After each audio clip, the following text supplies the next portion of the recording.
Howdy, I'm Sadie Mae with the Awesome Orange, and this week I have another awesome build for you. If you follow me on Instagram, you know that I recently painted most of my house white, and well, these old shutters just weren't cutting it. So I'm going to show you how I made these awesome new ones out of cedar fence pickets. Let's get started.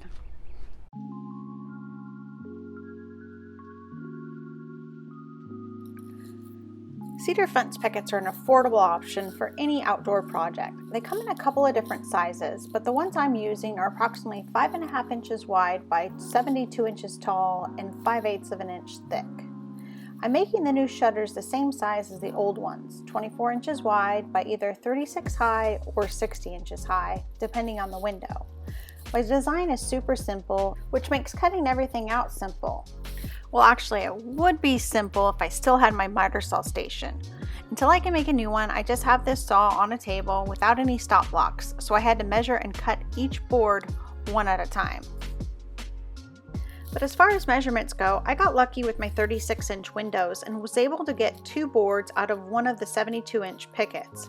Yes, they were slightly shorter than the 36-inch long that I needed, but once you add the cross trim to it, I'll be putting on later, it'll make up the difference and cover any of the dog ears that you see on the fence pickets. Once the back slats were cut to length, it was time to move over to the table saw and rip them to width. Since I was shooting for an overall width of 24 inches, I ripped the 5.5 inch wide boards into 2.5 inch strips. That way, with 9 of them next to each other, it would come out to 22.5 inches wide. And since I didn't mill these fence pickets to be perfectly flat and square, there was a little play in them and some of them had some tension, so I made sure to rip extras. That way I'd have something to choose between during assembly.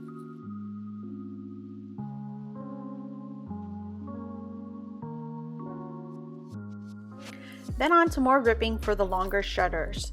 You're going to notice that some of the pickets have white paint on them. That's because I'm upcycling them from a display backdrop that I made years ago. But don't worry, you won't see the white paint when I'm done.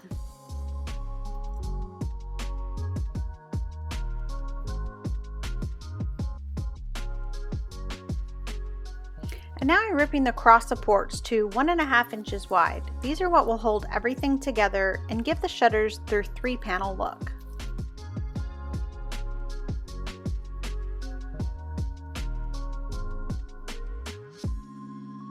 And now on to assembly. I have these awesome Craig tracks that are on my workbench, and I'm using some of their offsets and a level to create a giant square. This will help me make sure that everything is all lined up during assembly. And for assembly, I'm going to be using some exterior rated wood glue and 1-inch 18 gauge brad nails. The most important step in assembling these is getting that first piece square and lined up. And once I have it exactly where I want it and get it secured, then I went to the opposite side and made sure that that one was square and secured it. And then I repeated that on the top. And I also made sure that it was the proper length, because on these 36-inch ones, remember, some of them are slightly shorter than 36 inches, so I had to adjust where that cross support went. Then I nailed in all the other slats and went on to doing the middle cross supports there as well. And remember how I said there was 9 of these vertical slats at 2.5 inches wide on each shutter? Well, that only came out to 22.5 inches wide, but I did make these cross supports at 22.75 inch wide to give a little bit of play within the shutters. And some of these boards are a little bit warped, but I just think it gives some natural character and gives a little bit of wiggle room for assembly. All right, shutter number 2 assembly time. And on this view, you can see what I was talking about, how that top cross support covers up some of those dog ears and can make up for the difference in a little bit of the length. And from the front, you're never going to see these once these are hung up. Oh, and this one, I did get it to wiggle a little bit, so I did have to take this one off. Such a pain in the butt, but luckily the glue wasn't dry. Just removed the brad nails and then got everything lined back up and started assembly right over. Mistakes happen.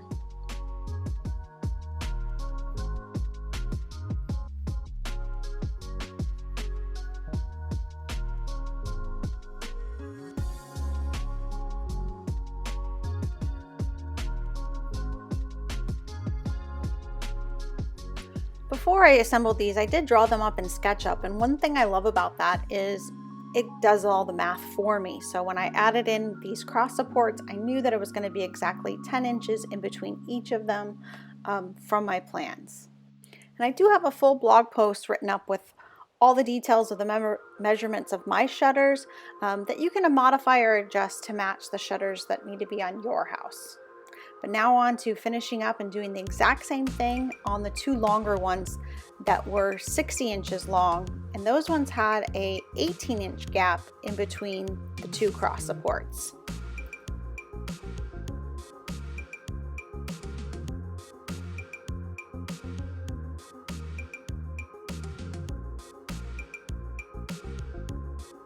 All right, and the final step in assembling these shutters was to put some trim on the outside edges. So I measured to get an exact width because these fence pickets can sometimes be different thicknesses. I think this came out to 1 1/8 inch. Once I had those ripped and cut to length, I just used wood glue and those nails again and attached it to give it a finished look.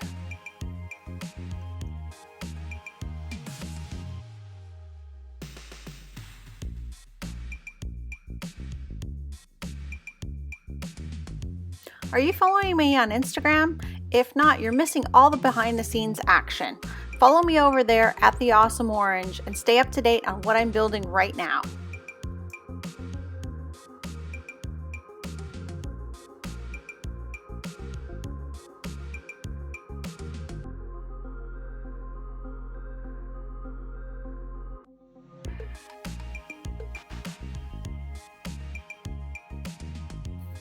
Then I gave each of the shutters a quick sand using 120 grit. And even with the quick sand, you always got to make sure you're using all of your safety equipment, especially that mask.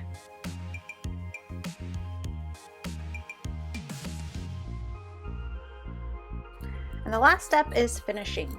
Cedar would be fine in the elements on finish, but it would start to gray over time. So I'm going to be sealing mine with Total Bolt's Halcyon finish. It comes in two sheens, glossy and satin.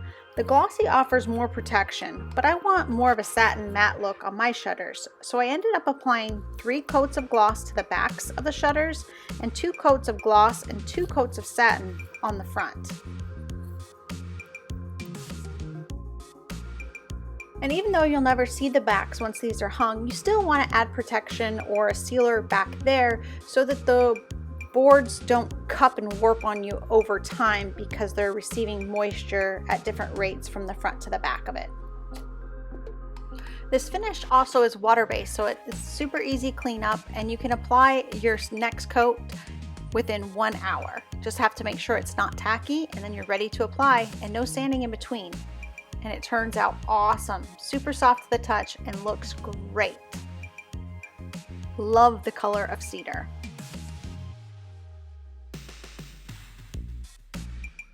What do you think, Oscar?